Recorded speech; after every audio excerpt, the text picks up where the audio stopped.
श्री कृष्ण वंदे जगद्गुरुम। ओम नमो भगवते वासुदेवाय। साप्ताहिक सत्संग की इस कड़ी में आज हम अध्यात्म 24 में आध्यात्मिकता के साथ एक सामाजिक और आर्थिक मुद्दे पर बहुत ही बढ़िया सुंदर चर्चा आपके साथ करेंगे। मैं आज का हिंदुस्तान न्यूज़पेपर का ये वाला जो पेज है अपने साथ लेकर बैठा हूँ और मानवता की भलाई के लिए, राष्ट्र के कल्याण के लिए और समस्त जनहित में एक लेख आज इसमें लिखा है। इनके हिंदुस्तान मीडिया के जो वरिष्ठ पत्रकार हैं आलोक जोशी जी, उनका एक लेख आया है। इसमें बैंकिंग प्रणाली से संबंधित है। मुझे लगा कि आप लोगों के साथ आज इसको शेयर करना बहुत ज़रूरी है, क्योंकि भारत में लगभग सभी 25 करोड़ परिवारों के अब बैंक खाते किसी ना किसी बैंक में हैं। तो उन्हीं के लेख को ज्यों और थोड़ा बहुत एडिट करते हुए अपनी ओर से मैं आपके साथ शेयर कर रहा हूँ। और इन्होंने जो उसका मोटो लिखा है, उसका जो शीर्षक दिया है, ताकि बैंकिंग प्रणाली पर ना उठे प्रश्न, और इसका हेडलाइन इन्होंने लिखा है, बैंकों की निगरानी के लिए यद्यपि रिजर्व बैंक ने जो इंतजाम किए हैं क्या अब वे नाकाफ़ी हैं, और इंड बैंक जैसे हालात क्या दूसरे बैंकों में भी तो सामने नहीं आएंगे। इन प्रश्नों के ठोस उत्तर आने चाहिए और इन्हीं को ढूंढने का हम प्रयास कर रहे हैं और इन्हीं का लेख पढ़कर मैं आपके साथ शेयर कर रहा हूँ। आइए जरा देखते हैं क्या लिखते हैं मिस्टर आलोक जोशी, वरिष्ठ पत्रकार, हिंदुस्तान हिंदी। पिछला मंगलवार इंड बैंक के लिए अमंगलकारी साबित हुआ। ऐसा लगता है कभी कभी देखने में कि शायद ये जो प्राइवेट बैंक है इंड विदेशी बैंक है, भारत में भी इसका कारोबार है। लगता है इसके प्रमोटर्स आध्यात्मिक नहीं है और उन्होंने हनुमान जी से प्रार्थना नहीं की, मंगल भवन अमंगल हारी, द्रवहु सो दशरथ अजर बिहारी। श्री रामचरितमानस की वैसे तो यह चौपाई है, लेकिन महावीर बजरंग बली भी ये श्री राम के चरणों में निवेदन करते हैं तो यही कहते हैं कि मंगल भवन अमंगल हारी, द्रवहु सु दशरथ अजर बिहारी, अर्थात मंगल कामना के साथ मंगल को करने वाले और अमंगल का नाश करने वाले, हे दशरथ नंदन, हे श्री राम, मुझ पर अपनी कृपा बनाए रखें, कृपा करें। द्रवहु तो दशरथ, द्रवित हों, आप तो करुणा निधान है, दयावान है।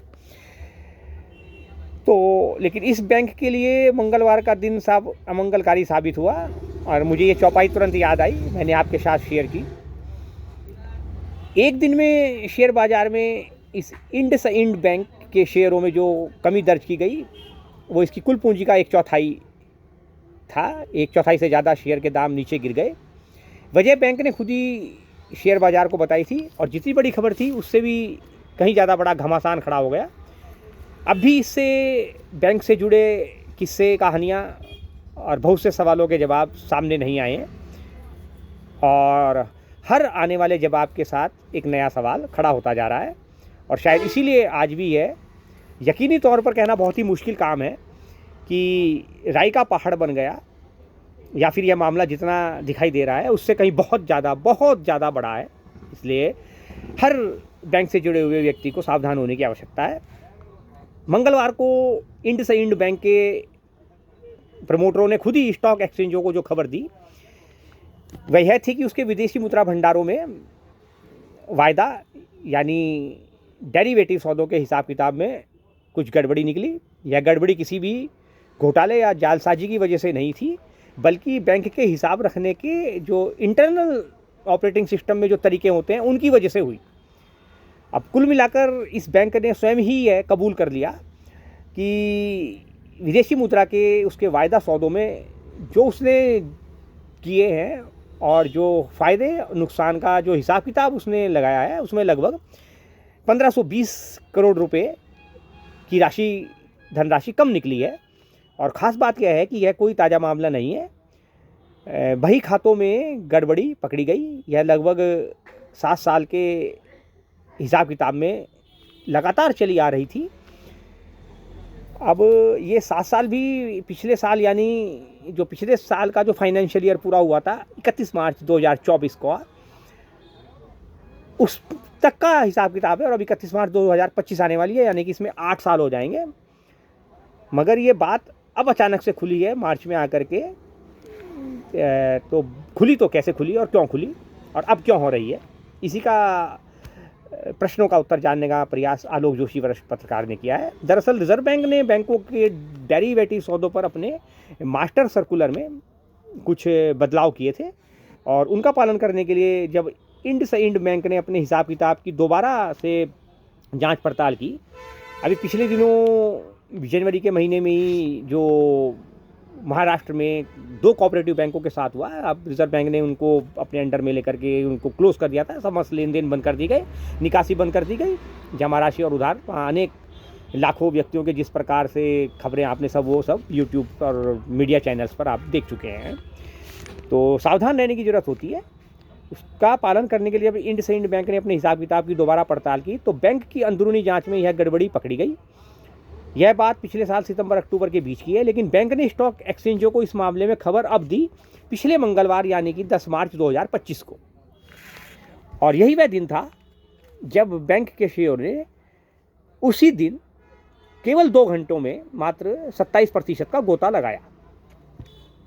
वैसे बाजार में इस बैंक के शेयरों की पिटाई एक दिन पहले शुरू हो चुकी थी, क्योंकि रिजर्व बैंक ने इसके CEO सुमंत कठपालिया जी का कार्यकाल सिर्फ 1 साल बढ़ाए जाने को ही मंजूरी दी, जबकि इंड बैंक अपने CEO का कार्यकाल 3 साल के लिए बढ़वाना चाहता था।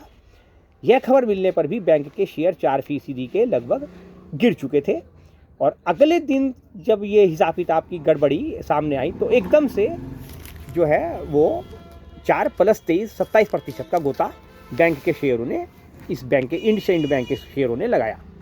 बहरहाल बैंक का तो मतलब ही होता है, सभी जानते हैं, आप सब जानते हैं, छोटा अनपढ़ जो है व्यक्ति वो भी जानता है कि बैंक का मतलब होता है भरोसा।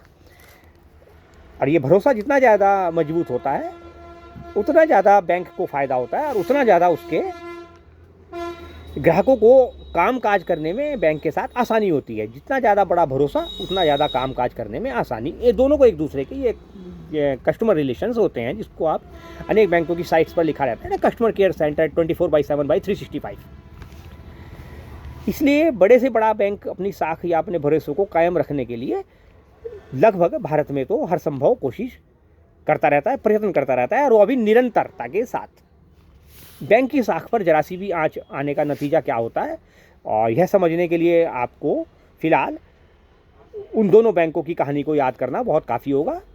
और उससे भी ज़्यादा बड़ा है कि उससे पिछले साल घटित हुई घटना जो येस बैंक के साथ हुई थी, प्राइवेट बैंक के साथ, वह काफ़ी है। वह आप जाकर के यूट्यूब पर और विकीपीडिया, गूगल पर जाकर सर्च कर सकते हैं। आखिर इंड बैंक में आखिर क्या हुआ। बैंक जिस तरह भारतीय ग्राहकों से डिपॉजिट लेते हैं या उन्हें लोन बांटते हैं, उसी तरह से वे विदेशी ग्राहकों से भी लेन देन करते हैं। बस फ़र्क सिर्फ इतना है कि यहाँ हमारे जो घरेलू बैंक हैं, जो घरेलू लेन देन होता है वो रुपए में होता है, और विदेशी लेन देन विदेशी मुद्रा में होता है। बैंक के पास 2 रास्ते होते हैं। एक तो ये होता है कि वह जिस मुद्रा में डिपॉजिट ले उसी मुद्रा में उसको अपने पास रखे, और फिर उसी मुद्रा में लोन अवेलेबल कराए, लोन उपलब्ध कराए। या फिर दूसरा तरीका ये होता है कि जो भी विदेशी मुद्रा है उसको RBI के पास डिपॉजिट करके उसके बदले में रुपए में उसको कन्वर्ट कर ले, और फिर रुपए में ही साहब वो लोन उपलब्ध कराए।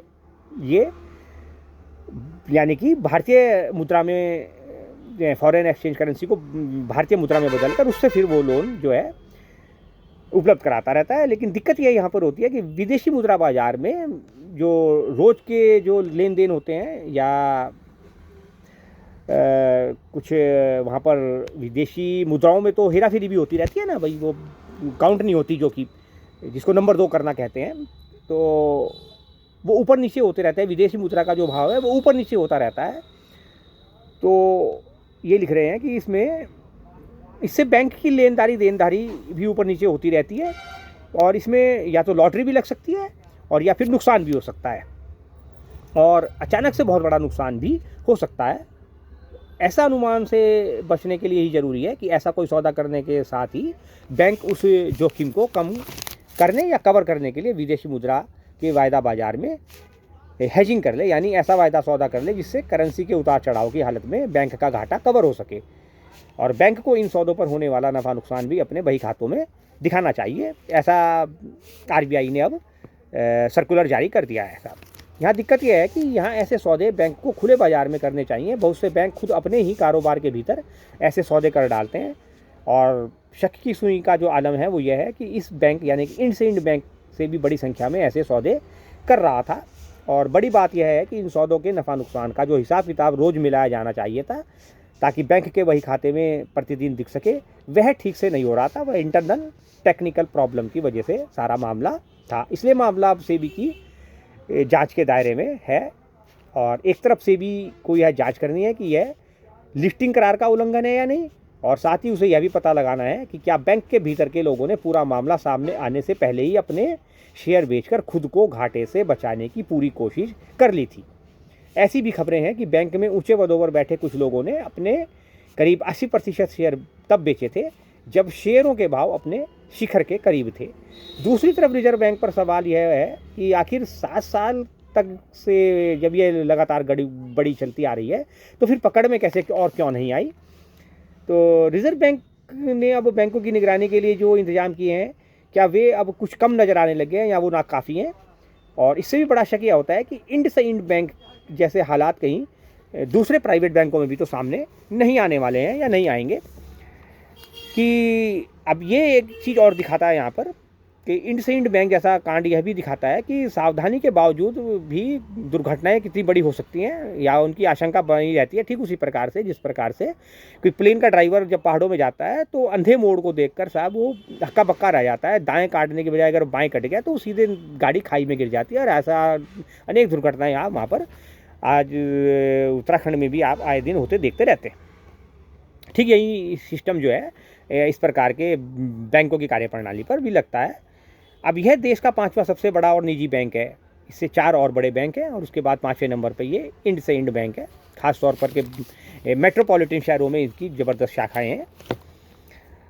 अब रिजर्व बैंक और सेबी जल्दी से जल्दी इसके कामकाज पर उठ रहे हर एक सवाल का जवाब सामने लाने की पूरी कोशिश कर रहे हैं, और मामलों जो ये घटित हुआ है उसके दोषियों को भी उनके अंजाम तक पहुंचाने की पूरी कोशिश कर रही है।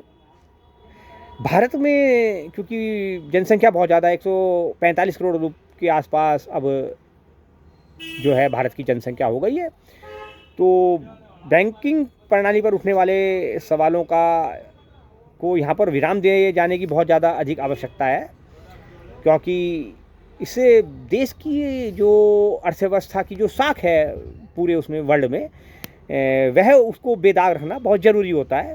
और इस तरह का कोई भी कांड साहब भारत की बैंकिंग प्रणाली पर फॉरेन में यानी कि विदेशों में भी सवाल या प्रश्न चिन्ह खड़े कर देता है। और अभी भी इसके इंडसइंड बैंक के इस तरह के कामकाज और कांड को देखते हुए ऐसा लगता है कि बैंकों में अभी बहुत ज़्यादा सुधार करने की आवश्यकता है। और अभी भी आप प्रतिदिन अखबारों में पढ़ते हैं, देखते हैं या रूबरू होते हैं आमने सामने भी बैंकों के अंदर भी कि ग्राहक साहब अपने कार्य के लिए पूरी तरह से संतुष्ट नहीं है। और अनेक बैंक ऐसे हैं जो अपने ग्राहकों का विश्वास जीतने में लगभग आधे सफल और आधे असफल हैं। 50-50 का ये पूरा एक तरह से कॉन्सेप्ट चल रहा है। और बैंकों को भी प्रत्येक शाखा को अपने स्तर पर ही विश्वास जीतने के लिए कई ज़रूरी कदम उठाने की आवश्यकता है और इनको तुरंत उठाया जाना चाहिए। और बैंक की प्रत्येक शाखा ऐसा कर भी सकती है। और अब तो इंडिविजुअली यानी कि व्यक्तिगत रूप से शाखा प्रबंधकों के पास अनेक अधिकार उपलब्ध हैं। तो आलोक जोशी जी जो वरिष्ठ पत्रकार हिंदुस्तान के, उनके लेख को मैंने आपको हिंदुस्तान अखबार में 17 मार्च 2025 सोमवार के अखबार से आपको पढ़कर सुनाया है। और देखिए, व्यक्ति अगर आध्यात्मिक नहीं होता ना, तो जैसा कि आचार्य प्रशांत भी साहब अपने उसमें कहते हैं, वो बिल्कुल उक्ति लागू होती है कि कोई कितना भी बड़ा वैज्ञानिक और इकोनॉमिस्ट हो जाए, अगर वो आध्यात्मिक नहीं है तो फिर कुछ ना कुछ गड़बड़ी ज़रूर करेगा, और उसका जो अंजाम है, उसका जो परिणाम है, वो फिर पूरी जो है पब्लिक को, अर्थात आम आदमी को अवश्य भुगतना पड़ता है। और वैसे भी जब जैसा कि आप क्लाइमेट चेंज के बारे में देख रहे हैं साहब, कुछ 100 बड़े लोगों की जो है इस पर धरती पर कब्जा करने की जो नीति है, उसका जो परिणाम है वो इसी प्रकार से सामने आता है, जो ये क्लाइमेट चेंज में जिस प्रकार आप देख रहे हैं। और कुछ लोगों की फितरत ही है कि साहब उनको मांस भक्षण करना है, और जो है इस धरती को नुकसान पहुंचाना है। ठीक है, इस प्रकार की प्रणालियां जो हैं, इस प्रकार के लोग अनेक कष्टों में डालते हैं, तो आप सावधान रहिए। और हमारा जो बैंकिंग सिस्टम है वैसे बहुत मजबूत है, और अनेक बैंक, प्राइवेट बैंक भी बड़ा अच्छा कार्य इस समय कर रहे हैं। और जैसा भी है तो सावधान रहने की ज़रूरत है, और हम रिज़र्व बैंक से यही कहेंगे कि अब इस निगरानी को और ज़्यादा बढ़ाया जाए। और आप बने रहिए हमारे साथ, देखते रहिए चंद्रकांत आध्यात्मिक यूट्यूब चैनल। इसी प्रकार की कुछ अच्छी जानकारियाँ हम आपको, जो समाज के हित में होती हैं, राष्ट्र के हित में होती हैं, उनको भी आध्यात्मिकता की श्रेणी में रखा जाता है। अध्यात्म का तो तात्पर्य यही है कि अधिक से अधिक अपने स्वयं को जानना, और जो सही बात है, अर्थात कर्म कर, यानी कि सही कर्म कर, तो फिर तुझे फल की चिंता नहीं होगी। वो ये प्रणाली पर, इस बात पर लागू होता है, यहाँ पर भी लागू होता है। ये हमारा सही कर्म है जो हम आपके साथ इस बैंकिंग सिस्टम की जो एक प्रणाली है, रिजर्व बैंक किस प्रकार निगरानी करता है और किस प्रकार से बैंक कार्य करते हैं, और क्या क्या होता रहता है इंटरनल, वो हम फिर किसी समय आपके साथ शेयर करेंगे, बात करेंगे इस विषय पर। तब तक बने रहिए चंद्रकांत आध्यात्मिक यूट्यूब चैनल। आपने सब्सक्राइब नहीं किया है तो सब्सक्राइब करें। जय श्री राम, जय श्री कृष्ण, ओम नमो भगवते वासुदेवाय।